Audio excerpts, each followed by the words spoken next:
Bonjour à tous, je suis ravie de vous retrouver aujourd'hui pour une nouvelle vidéo blabla et j'avais très envie de commencer cette vidéo par vous parler en fait d'un rituel d'écriture que j'ai depuis pas longtemps. Donc j'ai fait un article il y a pas longtemps sur les rituels d'écriture, donc sur mon site internet j'écrisunlivre.com. En fait donc j'ai découvert que Toni Morrison, qui est une autrice voilà, très connue, avait un rituel d'écriture. Donc elle, ce qu'elle aimait faire, c'était que le matin elle se lève toujours en fait avant le lever du soleil, elle se fait son café et elle regarde en fait le soleil se lever en buvant son café et puis elle se met à écrire. C'est le meilleur moment pour elle d'écrire, c'est là où elle est la plus créative, où elle a le plus d'imagination, etc. Et c'est vraiment son petit rituel, voilà, c'est de se faire son café et de regarder le soleil se lever en buvant son café. Et donc moi j'avais pas vraiment de rituel, mais en fait je me suis aperçue que depuis quelques temps je faisais à chaque fois la même chose quand je me mettais à écrire. Et ça m'est venu comme ça. En fait j'aime beaucoup allumer une bougie à côté de moi quand j'écris. J'ai l'impression que le fait de voir une flamme brûler, alors ça peut paraître débile, je sais pas comment l'expliquer, mais le fait de voir une flamme brûler, j'ai l'impression que ça m'aide à me concentrer. Et ce que j'aime bien faire aussi, bon ça c'est peut-être un peu dangereux mais bon, c'est un truc que j'aime bien faire, c'est que en fait comme il fait pas très chaud, enfin là le soleil commence à arriver, mais dans ma maison en fait il fait assez froid parce que c'est une maison c'est une très vieille maison et elle n'est pas exposée plein sud, donc du coup il fait très vite froid dans la maison même s'il fait bon dehors, et donc j'ai souvent froid aux mains puisque forcément j'écris, voilà. Je tape sur le clavier et j'ai souvent froid aux mains. Et ce que j'aime bien faire, c'est mettre la bougie en fait juste devant moi et jouer avec la flamme. Donc forcément j'écris, et quand je suis en train de réfléchir à la suite de l'histoire, et bien je mets mes mains en fait au-dessus de la flamme et je réchauffe avec la flamme. Alors je sais pas trop comment expliquer, voilà, le fait d'aimer faire ça, je ne sais pas, mais en tout cas j'ai l'impression que ça m'aide à me concentrer. J'aime beaucoup faire ça et donc voilà, j'utilise des bougies. Et donc du coup j'avais envie de vous parler de ça parce que j'ai eu la chance de recevoir 2 bougies à tester d'un site. Donc le site c'est l'Anaïka. Et donc ils ont une page Instagram, etc. C'est en fait ils vendent des produits de beauté, toutes sortes, donc des crèmes, etc. Du maquillage, tout ce que vous voulez. Moi c'était pas vraiment ça qui m'intéressait, mais j'ai vu qu'ils vendaient des bougies et des brûle-parfums. Et donc j'ai pu choisir en fait des bougies à tester et je vous avoue qu'en fait je suis assez bluffée par ces bougies, enfin j'adore quoi. Après évidemment toutes les bougies sont bonnes si vous voulez essayer donc de faire un petit rituel comme ça avec des bougies. Mais voilà, donc moi je voulais vous montrer, donc il y en a une qui brûle ici justement. Et donc elle est livrée en fait là dedans, donc je trouve ça vraiment très jolie. C'est de la marque Panpuri et en fait ce sont des bougies qui sont coulées à la main, enfin en tout cas pour celle-ci. Et donc c'est un mélange de cire naturelle et d'huile essentielle. Elle s'appelle Femme Fatale celle-ci, et enfin je trouve ça vraiment génial quoi. Femme Fatale, et je trouve qu'elle est vraiment très jolie, hein. Je vais essayer de vous la montrer sans faire de bêtises. Donc voilà, ça sent méga bon, ça sent en fait la vanille, l'ambre, je crois qu'il y a des fleurs de jacinthe aussi, enfin voilà, ça sent vraiment très bon, c'est très joli. Après le verre en plus je vais pouvoir le garder. Donc j'ai celle-là, j'ai aussi celle-ci que j'ai reçue mais que je n'ai pas encore fait brûler, c'est la Sultane de Saba. Et donc celle-ci c'est à la fleur de tiare. Alors autant vous dire que si vous êtes fan de tout ce qui est monoï, etc., ça va trop vous plaire. Donc moi j'ai fait que la sentir pour le moment, mais mon dieu qu'est-ce que ça sent bon. Donc ça vient aussi du même site. Et voilà, je vais vous montrer en fait comment elle est à l'intérieur. Donc celle-ci je n'ai pas encore vraiment fait, enfin je l'ai pas encore fait brûler. Elle est comme ça, voilà, comme ça. Elle sent très bon. Par contre pour celle-ci je peux vous dire que ça sent quand même, ça sent pas trop fort, mais ça se diffuse quand même assez bien dans la pièce. Parce qu'en fait jusqu'à présent j'utilisais en fait une bougie que j'ai achetée chez Action. J'aime beaucoup l'odeur, donc c'est une bougie comme ça. Donc c'est une bougie Marrakech Home Fragrance. Et donc ça j'ai payé, j'ai pas payé cher, hein, j'ai peut-être payé 2 €, je sais plus. Mais le truc c'est qu'en fait ça sent pas tellement. En fait ça sent quand vous mettez votre nez au dessus. Mais sinon quand vous la faites brûler, ça sent pas du tout dans la maison quoi. Ça sent juste là où vous êtes, et encore ça sent vraiment pas fort. Mais bon voilà, c'est des bougies qui sont pas forcément de bonne qualité. Donc j'utilisais celle-là jusqu'à présent. Maintenant que j'ai reçu celle-ci, j'utilise celle-ci. Et je trouve qu'elle sent vraiment très bon. Et voilà, moi voilà, je voulais juste vous parler de ça pour vous dire que les petits rituels d'écriture, parfois ça peut être utile de vous en créer un, parce que ça peut aider à se concentrer. En fait je pense que quand vous faites les mêmes gestes avant chaque séance d'écriture, donc à chaque fois les mêmes gestes, ça peut être n'importe quoi. Voilà, moi pour l'instant c'est la bougie. mais ça envoie un message à votre cerveau qui lui dit voilà, maintenant il va être temps d'écrire, c'est le moment. Donc vous installez toutes sortes de petites choses, vous prenez j'en sais rien moi, un thé, un café à côté de vous, vous vous installez, vous mettez votre bougie, vous mettez une musique si vous aimez mettre de la musique, ou le silence le plus total, ou vous vous mettez dans la pénombre, c'est à vous de voir ce qui vous convient. Et en fait ça envoie un message à votre cerveau qui le met en fait en condition pour vous aider à écrire. Alors ça marche pour certaines personnes, ça marchera peut-être pas pour tout le monde, mais quand même je pense que ça peut être sympa d'essayer comme ça de voir. Il y a peut-être des choses que vous faites en fait déjà et que vous vous rendez pas compte, que vous faites à chaque fois que vous vous mettez à écrire. Et c'est vrai que ces petites choses ça peut quand même pas mal aider. Donc voilà par rapport à ces petits rituels d'écriture dont j'avais envie de vous parler. Alors je vais vous faire aussi un point sur mon roman sur les pervers narcissiques parce que ça fait un bout de temps que je vous en ai plus parlé. Là en fait je vais entamer le chapitre 13. J'ai mon fichier qui est justement ouvert là près de moi. Donc j'ai écrit 81 pages et je suis à 41 000 mots. Et donc voilà, écoutez ça avance. Là en fait j'étais dans une scène que j'avais envie d'écrire depuis un petit bout de temps. Et c'est justement la scène du premier baiser, enfin voilà j'ai fait une vidéo par rapport à ça, la scène du premier baiser justement. J'étais inspirée puisque j'étais en train d'écrire la scène. C'est comme ça que je me suis dit que j'allais vous faire une vidéo là-dessus. Et donc forcément je savais très bien ce que je voulais écrire. Donc du coup j'ai écrit assez vite ces scènes là. C'est vrai que ça a bien avancé. Maintenant je pense que je vais me retrouver de nouveau un peu dans le creux de la vague. C'est vraiment ça quand vous écrivez et que vous faites pas de plan hein, puisque moi je répète hein, je fais pas de plan. C'est que vous avez des moments où vous avez énormément d'inspiration, vous savez quelle est la suite de l'histoire, enfin voilà, vous êtes vraiment très inspiré. Et puis y a parfois où vous ne savez pas en fait quelle est la suite que vous avez envie de donner à votre histoire. Du coup là voilà, là je savais que je devais écrire cette scène, je savais ce qui allait amener la scène, donc c'était clair dans ma tête depuis déjà un bout de temps. Du coup les idées venaient toutes seules. Mais maintenant je sais vers quoi je dois aller puisque je sais en fait comment va finir mon roman. Je connais la fin, c'est pas toujours le cas pour mes romans mais ici je connais la fin, je sais comment ça doit se finir. Mais le truc c'est que vu que je ne veux pas que ça aille trop vite, je ne sais pas très bien en fait comment je vais faire pour arriver à cette fin. Enfin c'est pas vraiment la fin, c'est comment dire, c'est le gros conflit entre le gentil et le méchant si on veut, qui fait que voilà il va se passer quelque chose d'assez grave. Et puis bon voilà, c'est pas vraiment la toute fin mais c'est une épreuve si vous voulez. Je sais pas trop comment le dire parce que j'ai pas envie de révéler en fait l'intrigue de l'histoire. Mais voilà, il se trouve que Marvin qui est le pervers narcissique de l'histoire, qui est donc l'ex-compagnon de Livia, donc ils ne sont plus ensemble. Livia rencontre un autre homme, donc Joachim. Voilà, il y a des difficultés par rapport à ça, mais ils finissent quand même par succomber l'un à l'autre. Mais Marvin en fait, en tout bon pervers narcissique qu'il est, il ne supporte pas que son ex-femme, qu'il considère toujours, en fait il considère toujours qu'elle lui appartient, même s'ils ne sont plus ensemble. Et donc il ne supporte pas qu'elle aille avec quelqu'un d'autre. Et donc il la menace, comme les pervers narcissiques aiment le faire. Il la menace de lui retirer la garde des enfants puisqu'ils sont des jumelles. C'est elle qui a la garde. Marvin prend les enfants un week-end sur 2. Et là en fait donc c'est la décision du juge parce que Marvin a des antécédents violents et alcooliques. Alors il a toujours l'addiction à la boisson. Mais le truc c'est que Marvin c'est quelqu'un d'assez influent qui a des contacts assez haut placés. Et voilà, il menace Livia en fait que si elle ne rompt pas, enfin si elle ne... Ouais, si elle continue en fait à voir Joachim, il la menace de demander la garde exclusive des enfants. Et elle a très peur parce que le jugement est déjà passé donc il y a 1 an. Et donc vu qu'il s'est tenu à carreau durant cette période, elle a très peur que le juge accepte ce jugement là. Et surtout qu'il a des contacts haut placés, etc.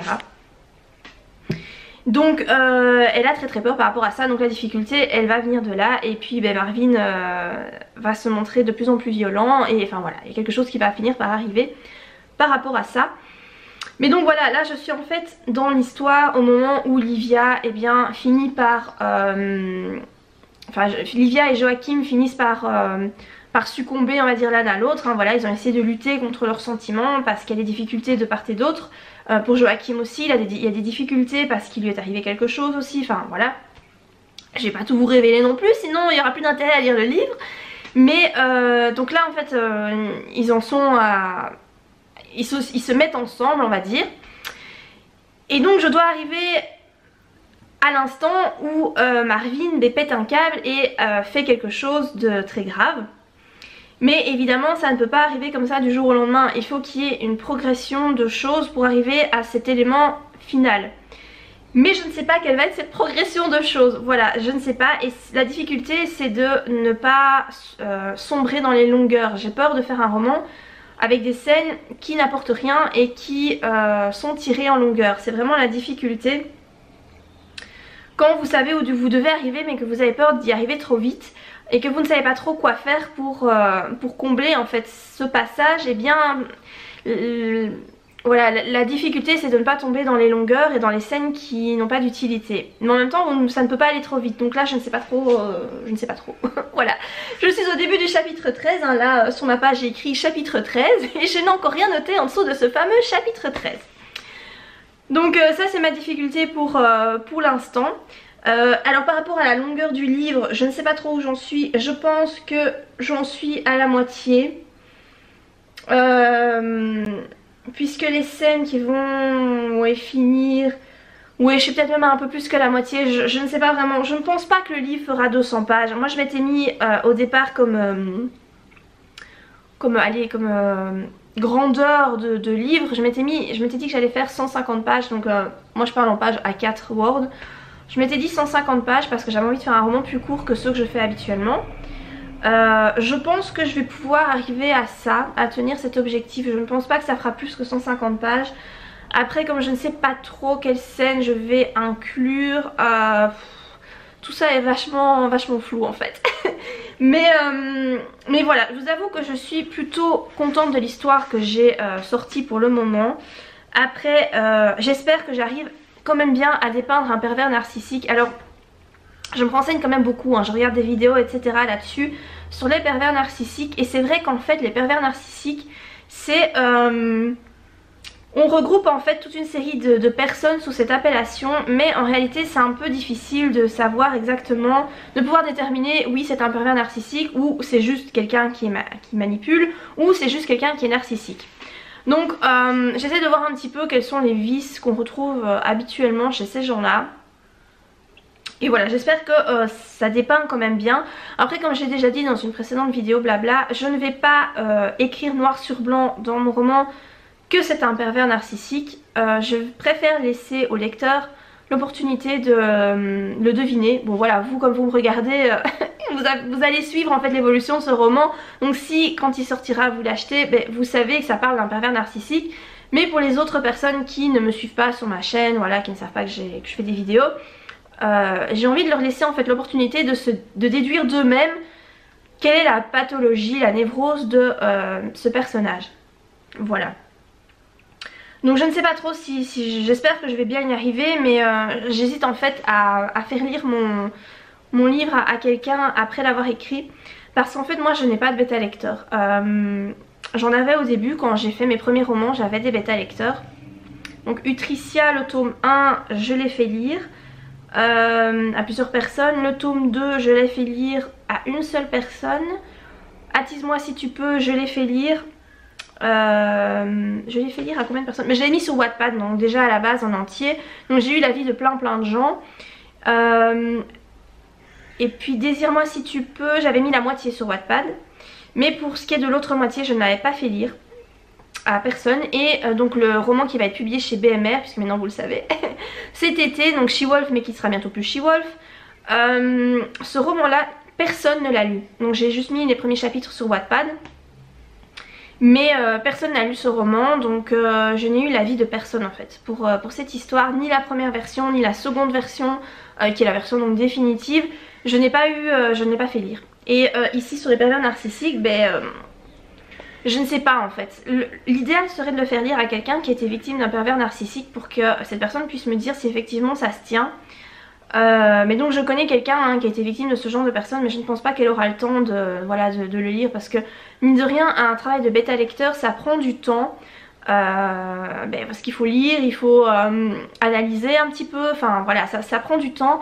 Moi clairement j'ai pas envie de payer quelqu'un pour le faire parce que ça n'a pas vraiment d'utilité. Tout ce qui est orthographe je me corrige moi-même, j'ai une très bonne orthographe, donc en général il y a très peu de fautes dans mes manuscrits, donc moi j'ai pas besoin de ça. Et donc avoir l'avis de quelqu'un, ben oui c'est vrai qu'il faudrait que je trouve un pervers narcissique ou... Enfin non, pas un pervers narcissique mais plutôt une victime d'un pervers narcissique qui accepterait de lire mon roman. Le truc c'est que moi j'ai un peu du mal à faire confiance aux gens, donc j'aurais un peu peur de confier mon roman comme ça à quelqu'un que je ne connais pas. Et c'est vrai que dans mon entourage ça va être un peu compliqué. Donc je ne sais pas encore très bien comment je vais faire par rapport à ça. Si je vais le faire lire ou pas, je ne sais pas. Pour le moment je me tâte encore. Alors j'ai finalement aussi, je vous en parlais dans ma dernière vidéo, que je me tâtais à réserver en fait des vacances au parc d'attractions Efteling aux Pays-Bas. Et en fait finalement je me suis décidée, j'ai réservé 3 jours avec les enfants et ma maman. Dans un village de vacances en fait. Donc ça a l'air plutôt sympa, c'est accès illimité au parc pendant 3 jours. Parking gratuit et tout ça. Et donc dans le village de vacances vous avez, donc moi j'ai pris une chambre d'hôtel pour ce que j'ai pris ce qui avait le moins cher. Et vous avez en fait comme ça un village de vacances, vous avez un restaurant, vous avez une épicerie. Et j'ai surtout pris ça parce que il y avait une piscine. Donc il y a 2 villages de vacances et moi j'ai pris celui avec la piscine. Donc au parc Efteling. Voilà, donc j'ai pris 3 jours du 29 au 31 juillet. Je l'ai pas encore dit aux enfants parce que pour eux ça, ils se rendront pas trop compte du laps de temps entre le moment où je leur dis et le temps où on partira. Donc ça sert à rien de leur dire déjà maintenant et qu'ils soient hyper excités et qu'en fait ils doivent attendre super longtemps. Donc voilà, je pense que je vous filmerai quand je partirai. Ce sera l'occasion de vous faire découvrir un autre endroit, surtout que je pense, enfin moi de chez moi forcément c'est pas loin, il y a que 2 heures de route parce que la Belgique forcément c'est pas très loin des Pays-Bas. Mais c'est sûr que vous qui êtes en France, parce que je sais que vous êtes énormément de Français et surtout de Françaises à me regarder, pour vous c'est vrai que ça fait beaucoup plus loin. Et c'est vrai qu'il n'y a pas tellement de vidéos en fait sur internet, sur YouTube qui parlent du parc Efteling. Est-ce que c'est parce qu'il n'y a pas grand monde qui va là-bas ou est-ce que c'est parce que c'est nul? J'espère pas que c'est pour cette raison. Mais donc du coup je vous ferai peut-être des vidéos là-bas. Je pense que ça peut être sympa. Ça changera un petit peu. Ça fera plus des vidéos voyage et un peu maman hein, puisque forcément c'est un parc d'attractions. Mais donc voilà par rapport à ça, ce que moi j'ai réservé pour les vacances. J'ai bien envie aussi d'aller au Nausicaa, donc c'est à Boulogne-sur-Mer. Donc là par contre c'est un peu plus loin, hein. Je pense que c'est bien à 3 heures de route de chez moi. Parce que je sais qu'il y a le Nausicaa, c'est un parc, enfin c'est pas un parc, c'est un aquarium, mais très grand. Et je pense que ça peut être sympa pour les enfants, il y a la plage etc. La côte d'Opale, je sais que c'est très joli, j'y suis allée il y a très longtemps quand j'avais, je sais pas, 13 ans, donc il y a 20 ans quoi, il y a 20 ans que j'y suis allée. Et donc je pensais réserver une nuit d'hôtel là-bas et aller là-bas aussi avec les enfants. Voilà, si vous avez déjà été au Nausicaa, n'hésitez pas à me dire ce que vous en pensez, si vous avez aimé cette visite, surtout avec des petits enfants. Je pense qu'il y a moyen de s'amuser. Et donc je pensais faire ça aussi pendant les vacances, réserver comme ça une nuit, histoire que les enfants puissent découvrir certaines choses. Donc voilà par rapport à ça, je vous retrouve plus tard pour la suite de cette vidéo blabla. Bonjour à tous, je suis ravie de vous retrouver pour la suite de cette vidéo blabla. Et en fait j'avais envie de répondre à un commentaire que quelqu'un m'a posé et je me suis dit que ça pouvait intéresser pas mal de monde. En plus voilà, il y a quand même pas mal de choses à dire par rapport à ça et par écrit c'était trop long.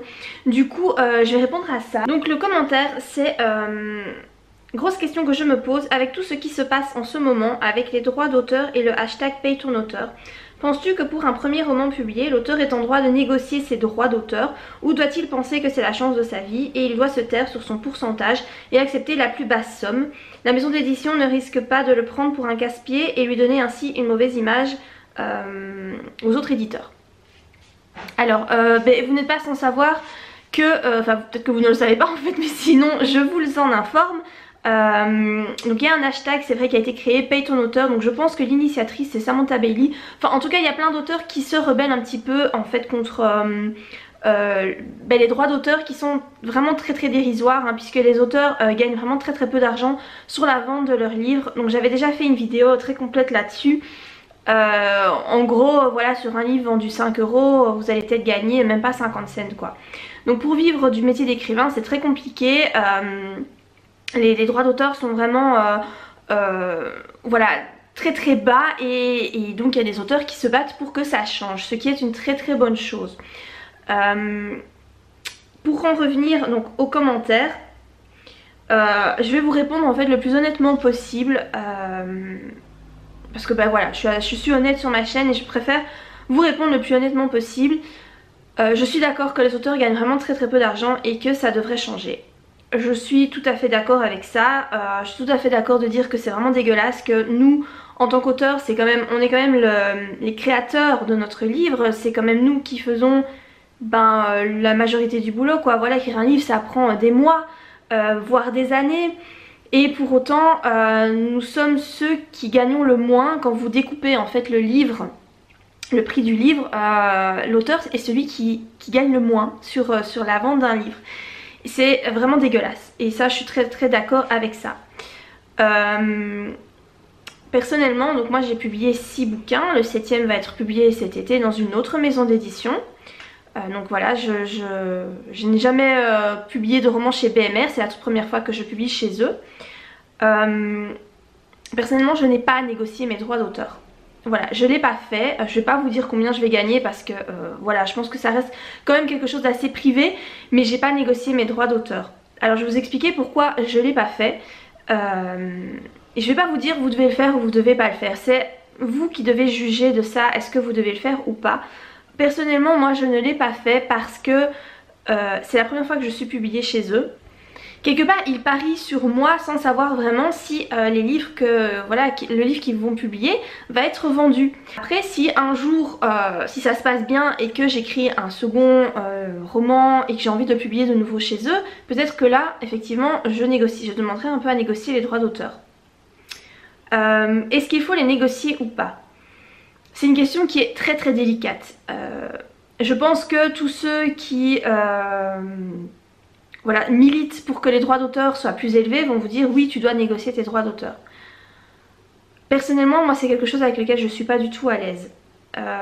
Voilà, même si je pense qu'on est tous en droit de demander un peu plus parce que c'est vrai qu'on ne gagne pas des masses, je suis pas du tout à l'aise avec ça, avec le fait de négocier, parce que pour moi même si j'ai déjà publié des romans, je n'ai pas écrit de best-seller.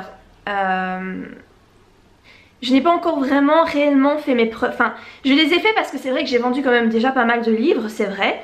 Je sais de quoi je parle, voilà, je fais partie du monde des écrivains depuis quand même maintenant quelques années. Je ne suis pas une novice, mais pour autant j'ai encore beaucoup de mal avec ça, avec le fait de négocier les droits d'auteur. Et comme je vous dis, voilà, si je pense que si j'avais essayé de faire publier mon roman La She-Wolf dans une maison d'édition avec laquelle je travaille déjà, là je crois que j'aurais demandé à gagner plus. Parce que j'ai déjà prouvé que mes livres se vendaient dans ces maisons d'édition là. Ici c'est une nouvelle maison d'édition, je n'ai encore rien prouvé, donc pour moi je ne suis pas vraiment légitime pour négocier mes droits d'auteur. Après il y en a certainement qui vont me dire que j'ai tort, il y en a peut-être qui voilà, ce que je dis va peut-être pas plaire à certaines personnes hein, et je comprends ça, mais voilà, personnellement je suis pas très à l'aise avec ça, avec la négociation. Donc est-ce qu'il doit penser que c'est la chance de sa vie et il doit se taire sur le pourcentage et accepter la plus basse somme? Je pense qu'il y a des choses qu'on peut accepter ou non. Moi voilà, c'est vrai que là le pourcentage qu'on gagne ça va dépendre en fait. Il faut que vous voyez surtout quelle est la somme que vous allez gagner par rapport au prix de vente du livre. Moi je pense que c'est surtout ça qui est important. Combien le livre va être vendu et quelle est en fait la somme que vous allez gagner sur chaque vente. Parce que voilà, vous pouvez, un livre qui est vendu 5 €, si vous gagnez 10% de 5 €, voilà, enfin c'est sans les taxes donc c'est un peu moins de 50 cents que vous allez gagner. Mais imaginez qu'un livre est vendu 10 € cette fois et que la maison d'édition vous propose, je sais pas moi, peut-être 8% de cette somme là. Mais vous allez de toute façon gagner la même chose, on va dire, plus ou moins, que si vous aviez publié un livre qui était vendu 5 euros. Donc je pense que ce qu'il faut surtout regarder, c'est à combien le livre va être vendu et quelle est la somme que vous allez gagner par rapport au prix de ce livre. Moi c'est surtout là-dessus que je me base en fait pour les droits d'auteur. Alors après, est-ce que la maison d'édition va penser que vous êtes vraiment un casse-couille si vous négociez vos droits d'auteur? J'en sais rien, franchement je ne sais pas, parce que moi je vous dis j'ai jamais chicané sur mes droits d'auteur. Voilà, c'est quelque chose que j'ai jamais fait. Après je pense qu'on est légitime de pouvoir demander plus parce que ce qu'on gagne est dérisoire.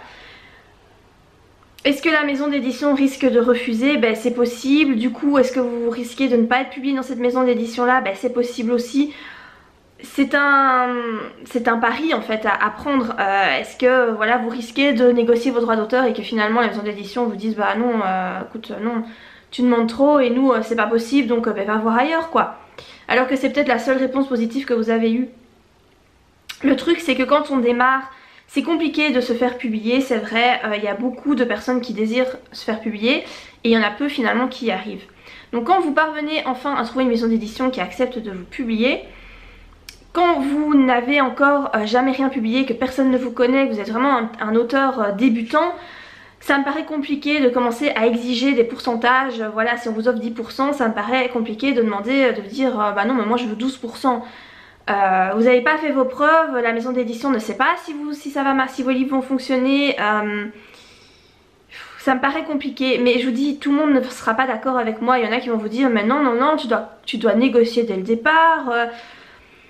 Je pense que ça va dépendre peut-être aussi de votre caractère. Il y a des gens qui sont beaucoup plus fonceurs et qui n'hésitent pas à demander parce qu'ils se disent de toute façon j'ai rien à perdre. Bah ici le truc c'est que aussi vous pouvez perdre un contrat peut-être. Et si c'est la seule maison d'édition qui a accepté de vous publier, bah voilà ça peut être un peu embêtant. Donc voilà, je vous réponds vraiment avec honnêteté. Moi je vous le dis, voilà je suis pas du tout à l'aise avec ça. Je suis pas quelqu'un... Moi je suis pas quelqu'un de chiant en fait. Je suis pas quelqu'un qui va chicaner sur tout ça, sur l'argent et tout. Alors que en fait ben, parfois je me dis qu'il faudrait hein, parce que finalement c'est des droits que j'ai. Mais je suis pas à l'aise avec ça. Et peut-être qu'à un moment donné en vieillissant ça va changer, je sais pas. Mais c'est vrai que je suis pas quelqu'un qui aime parlementer, qui aime négocier. C'est pas du tout mon truc. Je déteste ça. Voilà, ça fait pas partie de mon caractère. Il y a des gens, ça fait partie de leur caractère, qui ont un caractère assez fort et qui, voilà, ils ont décidé que c'était ça et pas autrement. Et ils vont faire des pieds et des mains pour y parvenir. Et ils y arriveront peut-être ou peut-être pas. S'ils y arrivent, ben, tant mieux, voilà. Voilà, s'ils voulaient 12%, peut-être qu'à force de négocier, ils vont y arriver. Et mais ça va dépendre du caractère vraiment. Je peux pas trop vous donner de conseils par rapport à ça. Je pense que c'est facile aussi de dire ben voilà vous devez demander plus. Les écrivains qui ont déjà fait leurs preuves, qui sont publiés dans plein de maisons d'édition, qui ont vendu plein de livres, qui ont écrit des best-sellers, qui limite qui vivent de leur plume et qui ne sont pas en galère par rapport à ça. Je pense que c'est facile pour eux de dire non non non mais vous devez négocier vos droits d'auteur, ça va pas. C'est facile parce que eux ont déjà fait leurs preuves. Mais quand vous n'avez encore... Vous êtes tout à fait débutant, vous publiez votre premier livre, je trouve ça vraiment délicat d'aller dire à la maison d'édition qui accepte de vous donner votre chance finalement, de dire oui mais oh tu m'offres pas assez, là je suis pas d'accord.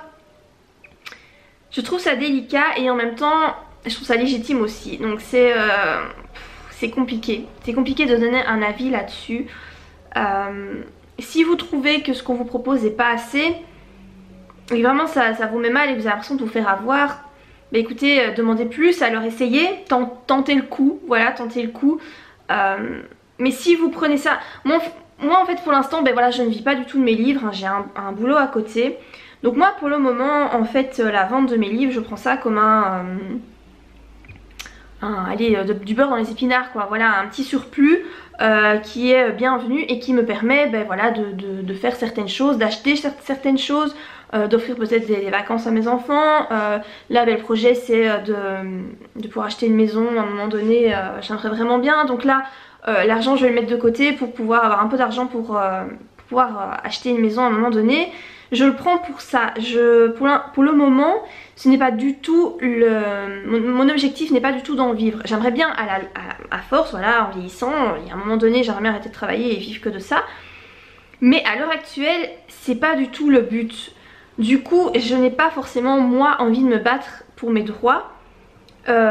Parce que là je me dis que je suis encore, si vous voulez, comme en apprentissage. Voilà, je suis encore en train de me faire ma place dans le monde des écrivains. Je pense que je me suis fait ma place, voilà. J'ai publié quand même 6 bouquins, je continue à écrire. J'ai un certain succès, c'est vite dit, hein. J'ai pas écrit de best-seller ni rien, mais je sais qu'il y a certaines personnes qui me lisent, donc ma place elle est faite, mais elle n'est pas encore vraiment, comment dire, consolidée si vous voulez. Donc pour le moment voilà, je prends ce qu'on me donne sans exiger, mais à un moment donné je pense qu'il va falloir exiger, mais j'en suis pas encore là.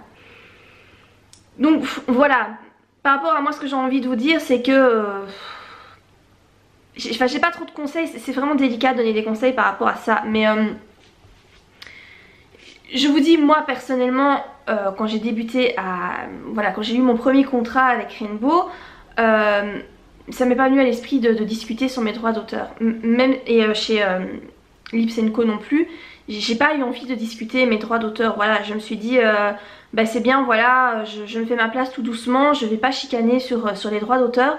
Je verrai plus tard quand mes livres vraiment se vendent bien. Là je pense que j'aurai plus la légitimité de me dire oui je peux gagner plus, je suis en droit de gagner un plus grand pourcentage parce que mes livres se vendent. Donc voilà, je vous réponds en toute honnêteté ce que moi je pense. Après je pense que tout le monde sera pas d'accord avec moi, mais voilà, je vais pas vous dire mordicus si vous devez exiger plus, alors que personnellement c'est pas quelque chose que moi je fais. Voilà, je vais pas vous conseiller de faire quelque chose alors que je n'applique pas déjà moi ce conseil. Enfin voilà, pour moi c'est hypocrite de faire ça. Donc voilà, mais je sais pas, dites-moi ce que vous en pensez par rapport à la question. J'espère que je vais pas me faire fustiger en commentaire. Le but n'est pas voilà de me faire descendre en commentaire, donc j'espère que les commentaires sont assez indulgents. Donc voilà par rapport à cette question. Alors pour revenir à un sujet un petit peu plus léger et un petit peu plus vie quotidienne, parce que je sais que vous êtes certains à aimer ça en fait. J'ai parfois des commentaires qui me disent que finalement vous trouvez ça cool que je partage un peu des petits instants de la vie quotidienne et des petits sujets qui n'ont rien à voir avec l'écriture et qui finalement peuvent être utiles pour certains. Donc on va parler de la fin de l'année et des petits cadeaux qu'on fait aux instituteurs, puéricultrices et compagnie. Donc tous les ans, moi c'est une galère de trouver quelque chose qui plaira aux institutrices. Et cette année mon fils il a un instituteur, enfin il y a un homme qui... ils sont plusieurs, donc mon fils en fait il y a 3 personnes qui s'occupent de leur classe. Parce qu'ils sont énormément en accueil. Et donc il a une institutrice attitrée, une autre qui est puéricultrice, donc qui va dans sa classe et qui va aussi dans l'autre classe d'accueil. Et puis il y a un homme qui lui aussi fait des allers-retours entre les 2 classes, qui s'occupe quand même assez souvent de mon fils et je sais qu'il l'aime beaucoup en plus. Par contre ma fille elle a juste une institutrice, donc là c'est plus facile. Mais du coup je me retrouve en fait avec 4 personnes, 4 enseignants, et donc à devoir faire des cadeaux à 4 personnes. Donc je me suis un peu demandé mais qu'est-ce que je vais pouvoir leur offrir, parce que j'ai pas envie de dépenser non plus des sommes phénoménales pour ça, parce que bon finalement ça coûte cher quoi. Et donc moi mon budget c'était pas plus de 10 € par personne, parce que même déjà en 10 € vous êtes déjà à 40 € quoi, ce qui fait quand même déjà pas mal. Et je me suis un peu demandé ce que je pouvais offrir, et en fait cette année je me suis tournée vers la marque Rituals. Et en fait j'ai décidé de leur offrir des mousses de douche à chacun, puisque du coup je pouvais aussi, il y en a pour hommes, donc du coup je me suis dit voilà, c'est un produit pour se laver, jusqu'à preuve du contraire même les hommes se lavent hein, en général. Donc voilà, moi j'ai offert ça, donc je vais vous montrer, ça peut peut-être vous donner une petite idée finalement. Donc pour les femmes j'ai pris à chaque fois la même, donc j'ai pris celle-là, c'est de la mousse de douche. En fait c'est assez spécial, c'est en fait Shower Flower. En fait si vous voulez sur le dessus, je sais pas si on verra bien à la caméra, en fait la mousse sort en forme de fleurs. C'est très joli, ça sent méga bon. Il y a 200 ml, donc il y a quand même moyen de se laver pendant un certain temps hein. C'est quand même voilà, il y a quand même pas mal dedans. C'est donc Ritual of Holy, et donc voilà, moi j'ai commandé directement sur le site de Rituals, donc j'ai pris ça. C'était Le prix, je ne sais plus, je crois que c'était 7,90 €, un truc comme ça, par mousse de douche, donc c'est moins de 10 €, donc c'est parfait. Et pour son instituteur, ben, j'ai pris celui-là, donc ça c'est le Ritual of Samurai, donc c'est pour homme. Ça c'est aussi, c'est une mousse de douche, hein, tout simplement. C'est au bambou et sandalwood, je ne sais pas du tout c'est quoi le goût, je ne sais pas du tout ce que ça sent non plus, je l'ai pas essayé forcément. Mais voilà, j'ai pris ça, donc c'est aussi de la mousse de douche. Je me suis dit que ça ferait toujours plaisir parce que ben, je ne suis pas institutrice personnellement, mais je me dis que elles en ont peut-être marre de se ramasser tous les ans des pots à crayon ou des trousses super instit, des sacs super instit. Tous les ans c'est finalement un peu la même chose et je me dis sont quand même des femmes qui sont coquettes, donc je pense que ça pourrait quand même faire plaisir, un petit produit de beauté. Je pense que ça peut leur faire plaisir, ça change un peu et voilà, j'espère qu'elles aimeront ça, hein. Comme je dis c'est moins de 10 €, donc je trouve que ça va, c'est pas trop mal, c'est un petit cadeau. En plus je vais pouvoir le mettre dans le cartable de mes gosses, comme ça ils vont pouvoir leur donner facilement. Donc voilà, moi cette année ce que j'offre aux enseignants de mes enfants. N'hésitez pas à me dire en commentaire si vous avez des enfants, qu'est-ce que vous avez prévu d'offrir. Ça peut marcher aussi si votre enfant est à la crèche, pour les puéricultrices, etc. Et comme je vous l'ai dit, bah, il y a des produits pour hommes aussi. Vous avez aussi tout ce qui est pour se raser, je pense, etc. Moi je me suis contentée de la mousse de douche, hein. Je me suis dit voilà, c'est déjà très bien comme ça. Mais voilà, chez Ritual, je trouve qu'ils ont de très bons produits. Moi je suis vraiment fan de cette marque. J'ai plein de produits qui viennent de chez eux. Donc voilà, c'était le petit aparté produit de beauté, cadeau pour les enseignants à la fin de l'année. Je en profite également pour vous parler du dernier livre que j'ai lu. En fait je l'ai lu en une seule fois et je suis vachement déçue de ce bouquin. J'ai acheté ça en fait, Anagramme renversante. En plus j'ai payé ça 10 €, je trouve que c'est vraiment abusé. Donc le livre est pas épais, hein, il est tout petit. Je l'ai acheté sur Amazon. Et en fait je l'ai lu en une seule fois, je l'ai lu en fait hier. Et en fait c'est un livre sur... en fait il le conseillait dans le bouquin, je vais vous retrouver, je vous avais déjà fait une chronique sur ce livre là. Donc j'y avais été conseillé dans ce livre là en fait, Essentiel à la découverte de soi. Je vous avais fait une chronique, donc c'est un livre... qui parle de spiritualité, hein, voilà, c'est vraiment pour tout ce qui est plus spirituel. C'est un très joli livre et en fait à un moment donné dans le livre il parle du langage des oiseaux. Et moi ça m'avait interpellée parce que c'est une notion, enfin c'est un concept que je ne connaissais pas il y a un an de ça, hein, puisque c'est mon compagnon qui m'a fait découvrir ça.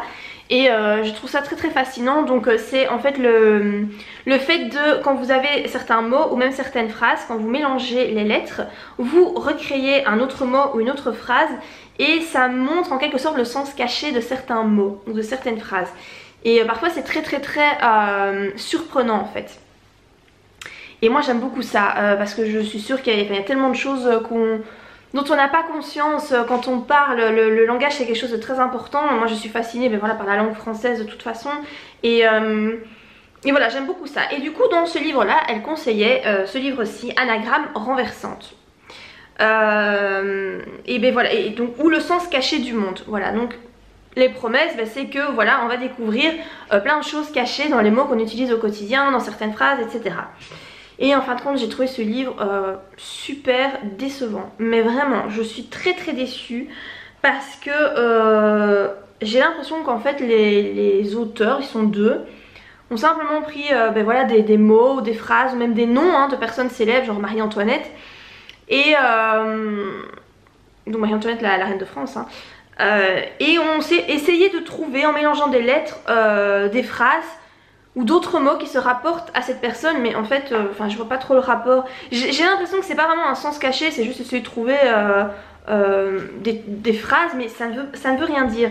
Je vais essayer de vous trouver des exemples. Par exemple ici, pour en revenir à Marie-Antoinette hein, donc ils prennent Marie-Antoinette d'Autriche.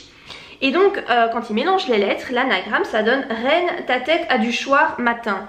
Mais ça veut rien dire. Enfin vous voyez, je ne sais pas si vous arriverez à voir, mais c'est là sur la page. Reine, ta tête a du choir matin. Déjà la phrase veut rien dire. Donc oui, oui on lui a coupé la tête, donc tout le monde est au courant. Mais je trouve que c'est essayer de trouver une signification dans son nom, mais qui n'a pas vraiment lieu d'être. Je vais essayer de vous trouver un autre exemple. Ici encore pour Marie-Antoinette d'Autriche hein, ils font deux fois avec le même nom. Quand on mélange les lettres ça donne cet ami hérita du Trianon. Bah oui c'est vrai, cet ami hérita du Trianon, mais je trouve que c'est essayer de trouver du sens dans quelque chose qui n'en a pas vraiment en fait. Et donc j'ai trouvé ça très nul. Après il y en a quelques-uns qui m'ont gentiment fait sourire. Par exemple ici vous avez les feux de l'amour, donc la série les feux de l'amour. Quand on mélange ça donne drame sexuel flou. C'est vrai que c'est à peu près ça hein. Donc voilà, je le trouve vraiment, je suis vraiment très déçue de ce livre. Je le trouve vraiment pourri. En plus il a coûté 10 €, je trouve ça vraiment cher pour ce que c'est. C'est un achat vraiment, c'est rare quand je regrette d'avoir acheté un livre, mais alors pour celui-là c'est vraiment très décevant. Donc voilà, j'aimerais vraiment bien trouver un livre sur le langage des oiseaux, vraiment j'aimerais trouver ça parce que je m'intéresse vraiment beaucoup à ça. Et ici je pensais que ça comblerait ma curiosité, mais en fait absolument pas. Donc je ne sais pas, je vais essayer de trouver autre chose. Je vais essayer de potasser ça un petit peu pour trouver quelque chose d'un peu plus intéressant. Donc voilà, par rapport à ma dernière lecture hein, qui est vraiment pas terrible. Donc je pense que je vais arrêter cette vidéo ici hein, parce que elle est quand même très longue je crois. J'espère en tout cas qu'elle vous aura plu et que vous m'avez suivi jusqu'au bout. Si vous avez aimé la vidéo, comme d'habitude n'oubliez pas de la liker. Et moi je vous dis à très bientôt pour de prochaines vidéos. Bye.